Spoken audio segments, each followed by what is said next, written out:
Bien, vamos a saludar con el ingeniero César Palacios, asambleísta de la Revolución Ciudadana por la provincia de Santa Elena. Con él vamos a hablar los casos que justamente han dado mucho que hablar. El caso La Libertad, donde se intentó vender 93 hectáreas de terreno en La Libertad a precio de gallina apestada, podríamos decirlo, porque de acuerdo al concejal de La Libertad, Bruno Dedé, el valor del metro cuadrado en ese sector donde se iba a vender este terreno es $9 y algunos centavos más, pero el municipio lo estaba vendiendo en $2. En $2 estaba vendiendo el metro cuadrado. Y esto, bueno, ha desencadenado pues a una serie de cuestionamientos hacia el alcalde y también Jenny Ramírez, pues que es una persona que no tiene una posición económica interesante como para que pueda comprar ese terreno y que pueda pagar cerca de $3 millones. ¿Cómo está, ingeniero? Buenos días, bienvenido. Buen día, licenciado, buen día, abogada. Jaime Mónica, buen día. Ingeniero, bueno, el tema de Santa Elena, empecemos con el tema de Santa Elena, que ha dado muchísimo que hablar. La verdad, esto no lo esperaba, me imagino, el alcalde, gracias a que en ese municipio hay un concejal también valiente, porque hacer este tipo de denuncias, ahora no sabes si puedes estar arriesgando la vida, porque dentro de intereses económicos hay a veces mafias, y dentro de esas mafias hay gente que te puede hacer daño. ¿Qué lectura darle a todo lo que hemos visto en este escándalo del caso Jenny Ramírez y el caso La Libertad? Sí, le decía que el caso de las 93 hectáreas en Cantón La Libertad es una muestra más de la degradación de un gobierno corrupto, incompetente, incapaz, que nos ha llevado al país en esta situación como estamos. Por un lado, un alcalde y concejales que, no importándoles el patrimonio público, reforman una ordenanza de avalúos catastrales de predios urbanos, poniendo un valor por metro cuadrado de $2,94, cuando apenas a unos 100, 150 metros los terrenos valen $8, $9. Y por otro lado está el gobierno, porque eso es lo que podemos decirlo, tratando de hacer negocios con el poder. Para eso llegan los partidos, los movimientos de derecha, para hacer del Estado un botín de negocios. Y se descubrió, como la ciudadanía sabe, que quien realiza la compra de este terreno es una licenciada de apenas 24 años, probablemente amenazada, probablemente presionada por algunas circunstancias, cuya madre trabaja en la casa de la doctora Cintia Yeliber. Entonces, usted puede sacar la ciudadanía la relación causal de un hecho con el otro. Primero dice Jenny Ramírez Palma que se le ha falsificado la firma, que se le han perdido los documentos, y al día siguiente hace una carta diciendo que se inhibe de comprar las 93 hectáreas y que se le dé chance a una compañía que está detrás de ella. Corroborando lo que ya se tenía sospecha, que es un acto de testaferrismo. Nosotros, por supuesto, como Revolución Ciudadana, de acuerdo al artículo 277 del mismo Código Orgánico Integral Penal, como servidores públicos, tenemos la obligación de denunciar este tipo de casos a la Fiscalía que atentan con el Estado ecuatoriano. Y ahí podemos ver fácilmente, ¿no? Porque ahora, con la reunión, con la sesión del Consejo Municipal, me parece que fue el día lunes, se trataron de lavar las manos, ¿no? Se dejó sin efecto la compra y venta de las 93 hectáreas, ahí al lado de una preciosa represa, una preciosa Velasco Ibarra, y por el otro lado tiene apenas unos 20 metros. O sea, no era un basurero como perimetral, decían. No, por supuesto que no, pues sí.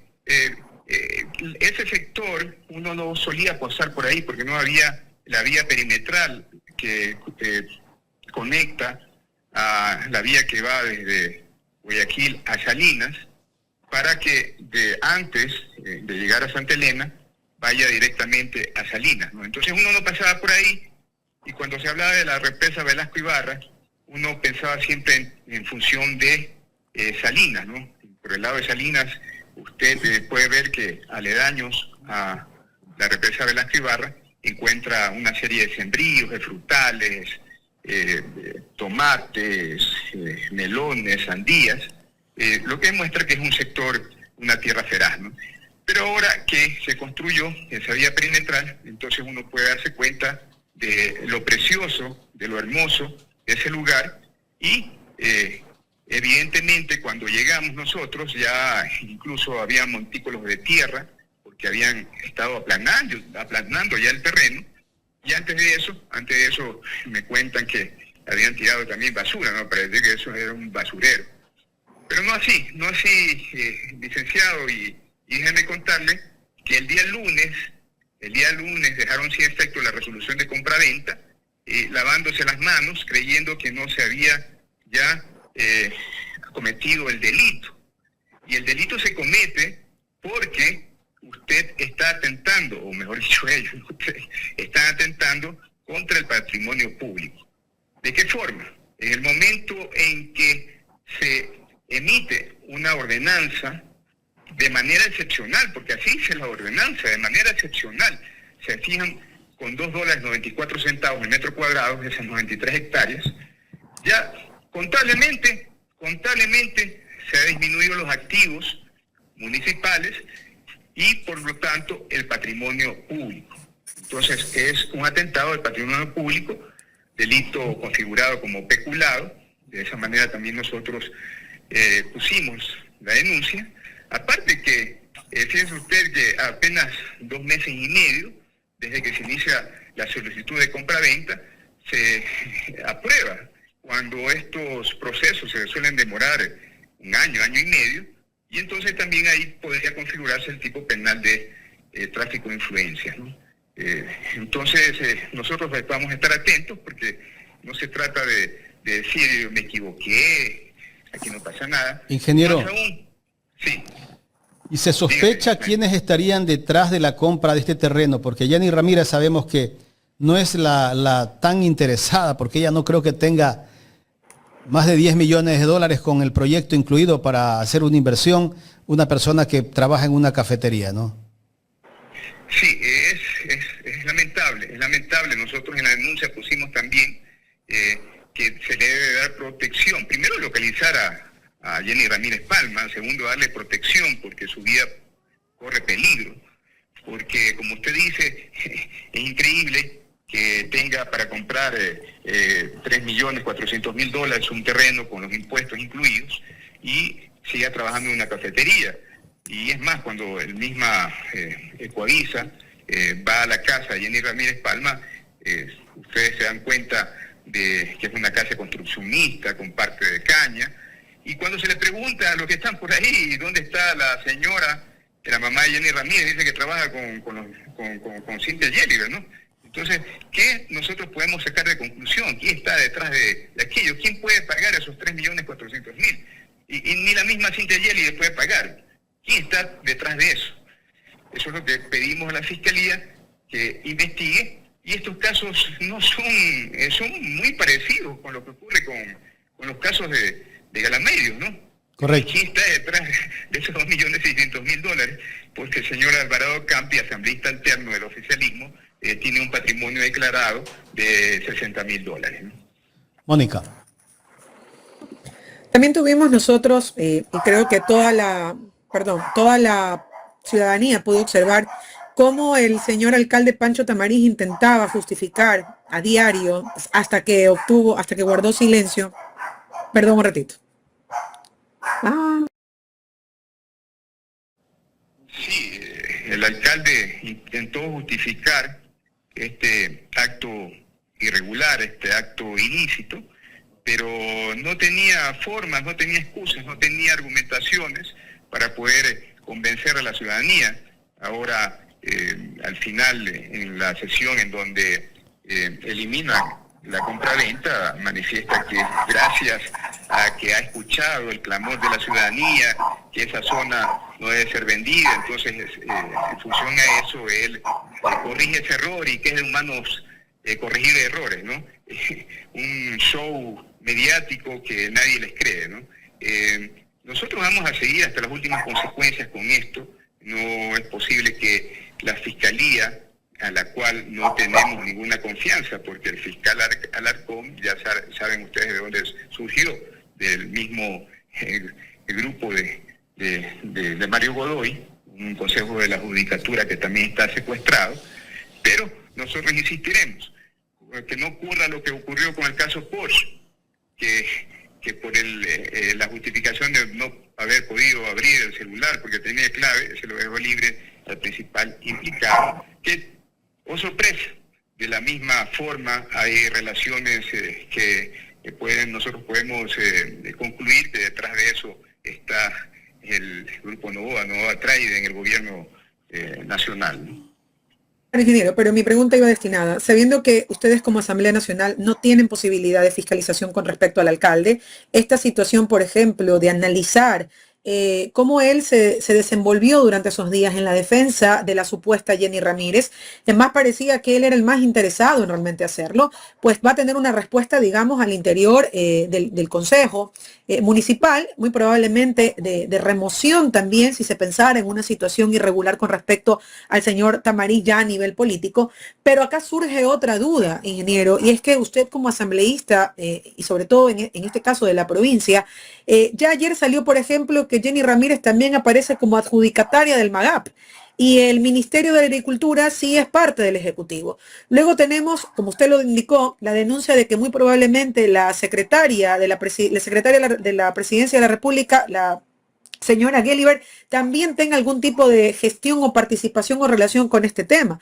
Y luego entonces yo le decía a Jaime, y si hay más Jenny Pihuave, y si hay más Jenny Ramírez, y si hay Pedro Pihuaves, la injerencia, entendiendo que Daniel Novoa fue asambleísta de Santa Elena, que Gelibert, que es la directora nacional del partido, es de Ancón, y que hay gente relacionada. Ayer también salió, por ejemplo, ha salido mediáticamente la noticia de que la familia de Nils Olsen también probablemente en la alcaldía de Otto Vera también haya sido beneficiada con adjudicación, con la entrega de grandes porciones de terreno en la provincia de Santa Elena. Es decir, hay como una suerte de botín de terrenos en la provincia que ya a nivel ejecutivo, digamos, a nivel ustedes como Asamblea Nacional y usted como asambleísta de la provincia, pudiera ejercer una fiscalización con respecto a estas personas que de una u otra manera están vinculadas a este favoritismo, a este tráfico de influencias, si se quiere también tráfico de tierras pareciera, con respecto a terrenos de la provincia.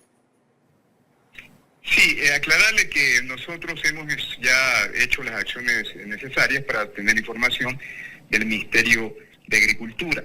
Sabemos, nos decían que había una adjudicación, pero lo que sale en algunos videos que la ciudadanía puede inclusive investigar, de una petición de tierras rurales por parte de Jenny Ramírez Palma hacia el MAGAP, lo que sale en internet se refiere a las 93 hectáreas, a las 93 hectáreas de las Ibarra.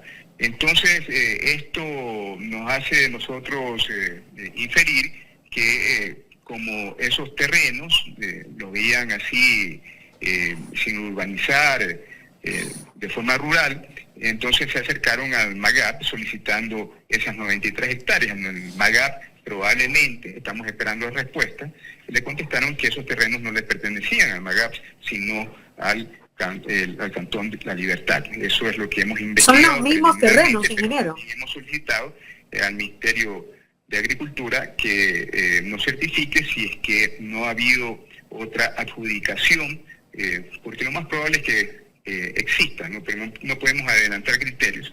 Pero lo que sale en los videos, en las redes, se refiere a 93 hectáreas que ha solicitado Jenny Ramírez Palma, creyendo que esas tierras le pertenecían al Ministerio de Agricultura, que eran del Estado, y no del Estado central, y no del municipio de La Libertad.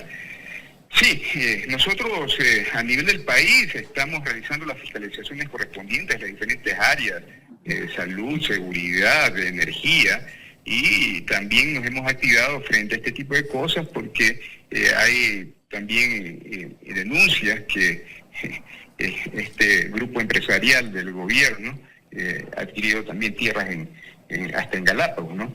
Hay un caso, le comento, que cuando fui gobernador, el grupo Novoa trató con escrituras de apoderarse de 5.000 hectáreas. Esas escrituras corresponden a una compra-venta entre un señor apellido Massini y estaba en ese tiempo, en el 2014, al frente la doctora Anabela Sin. Luego cambiaron de representantes legales y ya no fueron 5.000 hectáreas. Es un caso escandaloso en Santa Elena. Ahora son 50.000 hectáreas. Se quieren llevar la provincia. 6 de la provincia, 50.000 hectáreas de la provincia, se quieren llevar hasta la iglesia de una comuna, escuelas incluidas, y ha habido todo un proceso judicial, administrativo primero, en donde las comunas, por supuesto, con ese respaldo constitucional de las tierras comunales que no pueden ser vendidas, argumentando aquello, y por otro lado estos señores Novoa traen sino la gente del grupo Novoa con diferentes compañías, pero que les pertenecen a ellos, tratando de apropiarse de estas 50.000 hectáreas, ¿no?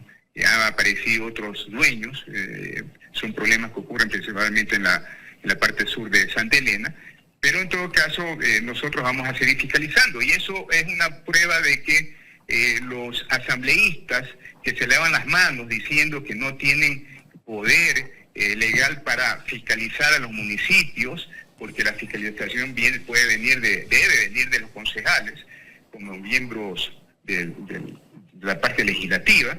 Eso es absolutamente falso. Por supuesto que nosotros no podemos llamar a juicio político a un alcalde o a un prefecto, pero si les ponía un ejemplo, si hasta el presidente de un barrio reclama porque no ha sido asfaltada las calles de su barrio, porque no tienen alcantarillado o alguna situación, está ejerciendo un proceso de fiscalización, como más aún un asambleísta. Pero nosotros tenemos ese compromiso, Mónica, de llegar con la fiscalización en todos los ámbitos que se refieren a servicios públicos y también a las garantías de los derechos constitucionales. Ingeniero, ya para ir con el otro tema, el caso Galamedios, porque se nos va el tiempo. Sí. Bueno, esta denuncia también que usted creo que la está siguiendo con otros asambleístas de la RC.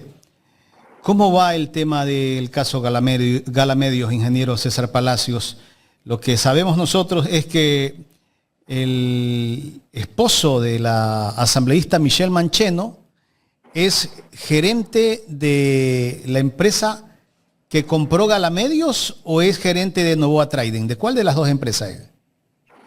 Hasta usted se confunde. Una relación entre el papá, que es presidente de Novoa Trading, o mejor dicho, el hijo que es presidente de Novoa Trading, que se llama Álvaro Guibernau, y el papá, Víctor Guibernau, que es el gerente de Galamedios. Decirle a la ciudadanía, recordarle que Galamedios es una empresa que compró el 100% de las acciones de la Posta y el 80% de las acciones del paquete accionario de Radio Centro, y que Galamedios, el único dueño, es el señor Luis Alvarado Campi, que, oh sorpresa, oh coincidencia, es asambleísta alterno de ADN, del partido, del movimiento de Daniel Novoa. Y también, qué sorpresa, que este señor tiene en la declaración juramentada un patrimonio de $60.000. La compañía de Galamedios tiene un capital suscrito de $50.000 y nos llama la atención, y por eso comenzamos un proceso de fiscalización, porque cómo es posible que un asambleísta alterno que declara un patrimonio de $50.000 tenga dinero para comprar los medios de La Posta y Radio Centro en suma por $2.600.000.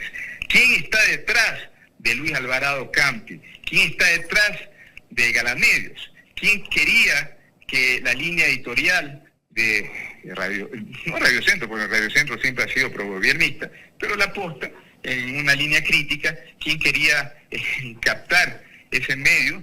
¿A quién le interesaba? Por supuesto que es al gobierno.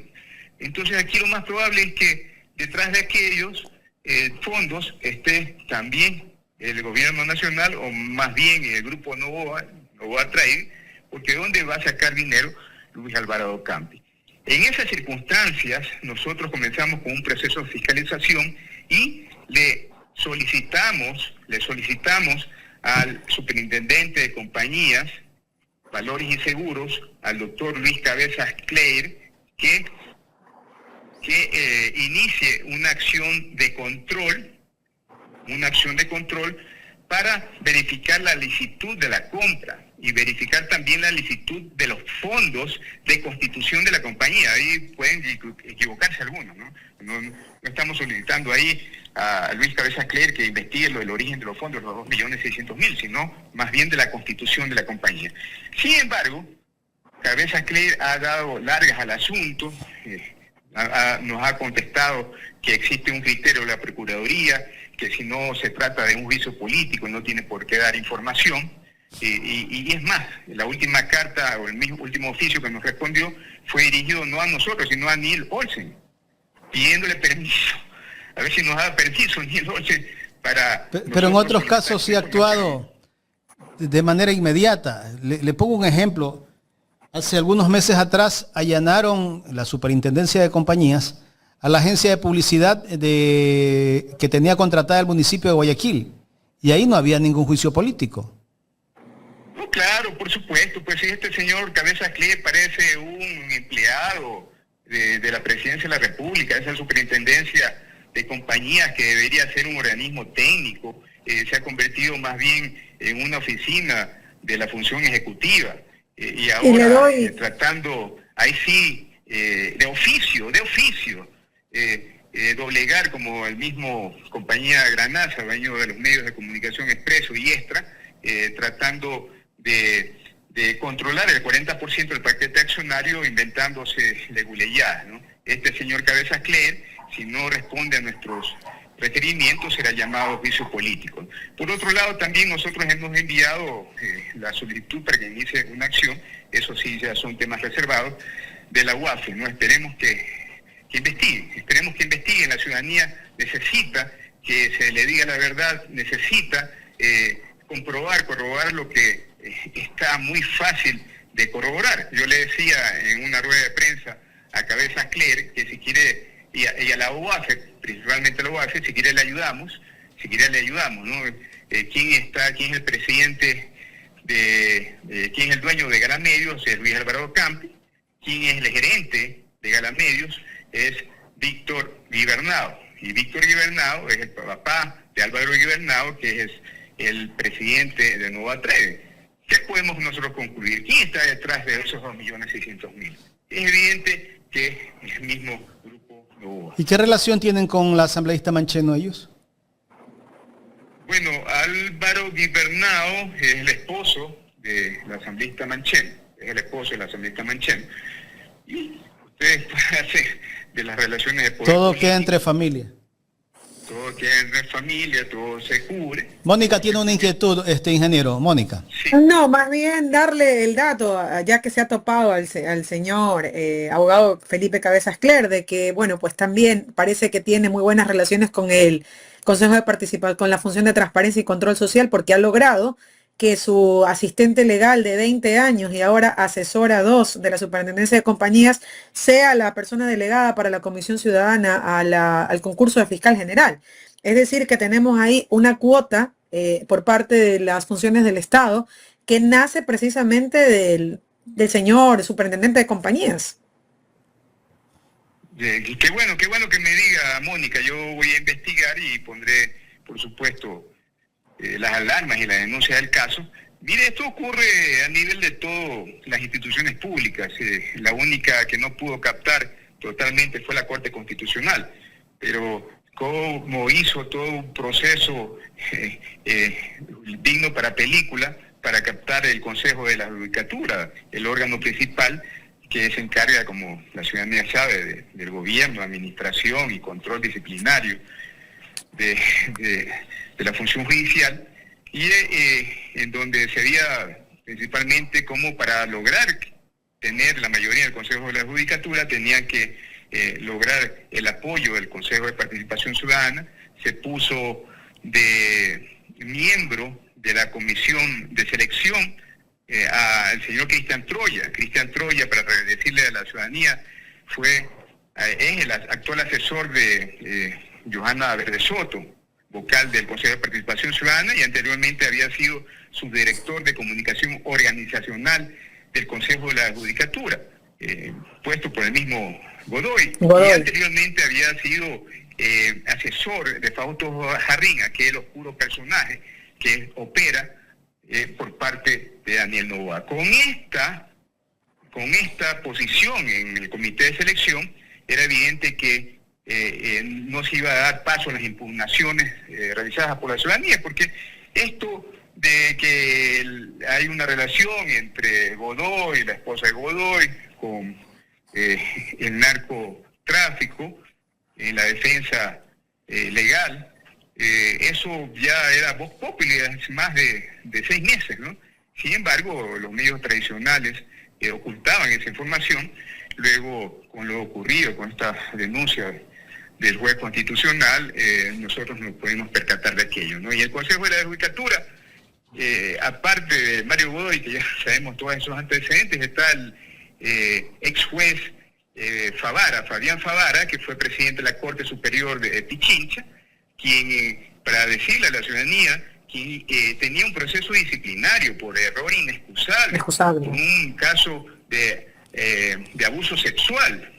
Y justamente el último día que tenía que tratar el Consejo de la Judicatura, dejó alargar el tiempo para que, el último día, para que no se produzca la caducidad de este caso, fue el mismo Mario Godoy quien se excusó porque Favara estaba relacionado con el caso del pendrive de Nubia Vera, y como en ese momento había apenas 3 vocales del Consejo de la Judicatura, eso se quedó ahí al aire. Fabián Favara fue puesto en la terna presentada por la función legislativa para tener su representación en el Consejo de la Judicatura. Aparte de eso, para tener ya la mayoría, el otro vocal es Damián Larco. ¿Quién es Damián Larco? Damián Larco fue el director del SRI, que cuando se le preguntó por qué no le ha cobrado las deudas al Noboa Trading, él dijo cómicamente que no le había podido cobrar porque no sabía dónde quedaban las oficinas de Noboa Trading, ¿no? Entonces el gobierno tiene la mayoría de la judicatura. Y también recordarles lo que siempre yo he manifestado, ¿no? A mí me llama la atención que a cualquier persona, si no tuviera esos antecedentes culturales, políticos, ¿no? ¿Qué tiene que ver la función legislativa en la administración de justicia? ¿Qué tiene que ver la función ejecutiva en la administración de justicia? Aquí debe llegar el día en que la función judicial se le dé la misma categoría de la otra función del Estado. Y como existe en otros países, en los mismos Estados Unidos, en Bolivia, en Suiza y ahora en México, los principales miembros de la Administración de Justicia, llámese jueces de la Corte Nacional de Justicia, jueces de la Corte Constitucional, jueces del Tribunal Contencioso Electoral, sean elegidos por voto directo, ¿no? A veces cuando yo manifiesto eso en la Comisión de Justicia, en la cual estoy, la gente se me queda mirando como que estoy hablando cosas descabelladas, pero por supuesto pues tiene que hacer todo un proceso exhaustivo, requisitos bastante fuertes para que se pueda seleccionar a los candidatos y después que la ciudadanía vote por ellos. No veo por qué, repito, la función judicial sea una función de segunda categoría, secuestrada a veces por la función ejecutiva y otras veces por la función ejecutiva. Ingeniero, queremos agradecerle por el tiempo en este diálogo. Muchísimas gracias. ¿Qué opina usted, Mónica? ¿Mande? Esta es una pregunta, ¿no? ¿Qué opina usted? Como Dice, usted. rápidamente porque ya tenemos a Andrés Durán. ¿Cómo me dijo? No escuché. Ingeniero. No me estuve escuchando. Sí, lo estuve escuchando, pero Y realmente... repítale la interrogante. Sí, mi apreciada Mónica, le decía en una reflexión a la ciudadanía que la función judicial es una función de segunda categoría, que ha sido secuestrada por la función ejecutiva y por la función legislativa, y que yo creo que aquí, como en otros países, como en Suiza, como en Bolivia, como en México y hasta en algunos estados de Estados Unidos, debería darse la categoría que se merece la función judicial, y que los jueces, la Corte Nacional de Justicia, o como se llame, el Tribunal Supremo de Justicia, los jueces de la Corte Constitucional, los jueces del Tribunal Contencioso Electoral, sean elegidos por voto directo con los requisitos indispensables de quienes quieran acceder a estas magistraturas. ¿Qué opina usted, mi querida Mónica? Bueno, la verdad es que a mí el sistema actual de méritos y oposición de concurso, de valoración, me agrada, me gusta y me parece eficaz y eficiente. El voto, digamos, como lo ha planteado, por ejemplo, México. No me parece adecuado, sobre todo en un país como el nuestro, donde no hay cultura, donde no hay formación, donde la gente más vota llevada por la novelería y no realmente a votar por las y los mejores para ocupar determinados cargos. Ahora, con esto evidentemente no es una idea descabellada. Sin embargo, pienso que para llegar, digamos, a ese nivel, ingeniero, tenemos muchísimo trabajo que hacer culturalmente, porque si no podemos elegir ni siquiera adecuadamente a quien gobierna el país, imagínese a quien administra justicia, que es muchísimo más delicado, porque ahí sí, no le puedo explicar. Ahí sí van a terminar poniendo a gente indeseable. Ingeniero, muchísimas gracias por su tiempo. Un abrazo. Muchas gracias, Jaime, muchas gracias, Mónica. Hay que comenzar entonces a trabajar en ese cambio paradigmático, cultural y político. Gracias a todos. Para que deje de ser una utopía y empiece a ser una realidad. Gracias al ingeniero César Palacios, asambleísta de Santa Elena por la Revolución Ciudadana, hablándonos sobre los problemas que existen, bueno, en Santa Elena, el caso Galamedios, el caso Novoa Trading, quiénes son los que están al frente de esas empresas. Y bueno, y ahí la UAFE, la Fiscalía, se ha hecho de la vista gorda y mira para otro lado. Conmigo es, no. Conmigo no es.